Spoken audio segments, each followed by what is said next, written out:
ഇന്ന് ഞാൻ ഉണ്ടാക്കുന്നത് ഒരു കിഡു ഐറ്റമാണ്. എല്ലാവരും ഉണ്ടാക്കുന്നതിൽ നിന്നും വ്യത്യസ്തമായിട്ടുള്ള അടിപൊളി ടേസ്റ്റിയാണ് കേട്ടോ ഇത്. അപ്പോൾ ഇതിൻ്റെ ഡീറ്റെയിൽ റെസിപ്പി ഞാൻ താഴെ കൊടുത്തേക്കാം. അപ്പോൾ നിങ്ങളൊന്ന് സ്ക്രോൾ ചെയ്ത് നോക്കിയാൽ മതി. അപ്പോൾ അതുണ്ടാക്കാൻ പോവാം.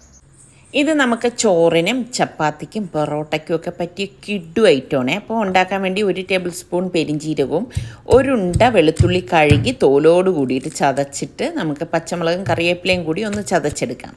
ഇനി നമുക്ക് വെളിച്ചെണ്ണ ഒഴിച്ച് ഉലുവ പൊട്ടിച്ച ശേഷം ഈ ചതച്ചത് ഒന്ന് മൂപ്പിച്ച് കൊടുക്കണം. പിന്നെ 1 കപ്പ് ചുവന്നുള്ളിയിൽ ചെറുത് അതൊന്ന് വഴറ്റിയിട്ട് 1 സവാള അരിഞ്ഞതും കൂടി ചേർത്തൊന്ന് വഴറ്റി കൊടുക്കാം.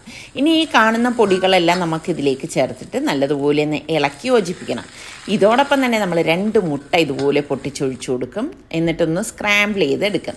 പിന്നെ നമ്മൾ പുഴുങ്ങിയ മുട്ടയാണ് കട്ട് ചെയ്ത് ഇതിലേക്ക് ചേർത്തൊന്ന് ഇളക്കിയെടുക്കുമ്പോൾ നല്ല കിഡു മുട്ട ഉലർത്തിയത് റെഡി ആയിട്ടുണ്ട്. കുറച്ച് കറിവേപ്പിലയും കൂടി ഇട്ടെടുത്ത അടിപൊളി.